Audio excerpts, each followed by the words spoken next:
गोंडवाना विद्यापीठाने आदिवासी बहुल भागांमध्ये उत्तम शिक्षणाचा पायंडा पाडला असून ग्रामीण आणि आदिवासी विद्यार्थ्यांना विद्यापीठामुळे उच्च शिक्षणाची संधी उपलब्ध होत आहे।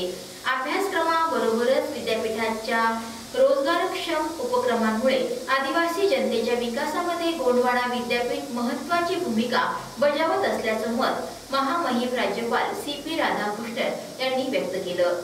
गोंडवाना विद्यापीठाचा 11वा आणि 12वा दीक्षांत सोहळा राज्यपाल यांच्या अध्यक्षतेखाली विद्यापीठाच्या प्रांगणात झाला। या प्रसंगी ते बोलत होते।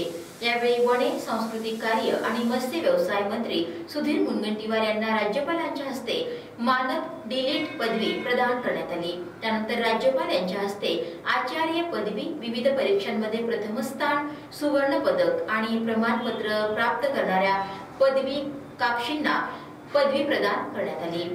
या प्रसंगी गोंडवाना विद्यापीठाचे कुलगुरू डॉक्टर प्रशांत बोकारे, कुलगुरू डॉक्टर श्रीराम कावळे, कुलसचिव डॉक्टर अनिल हिरेखन, व्यवस्थापन परिषदेचे सदस्य, विविध विद्याशाखांचे अधिष्ठाता, परीक्षा आणि मूल्यमापन मंडळाचे संचालक डॉक्टर प्रवीण पोटदुखे, वित्त आणि लेखाधिकारी सी.ए. भास्कर पठारे व्यासपीठावर उपस्थित होते।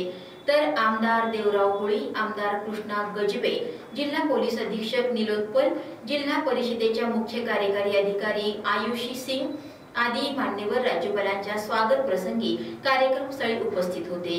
सुधीर मुनगंटीवार म्हणाले, मानद डी.लिट. पदवी स्वीकारताना जुन्या आठवणी दाटून आल्या।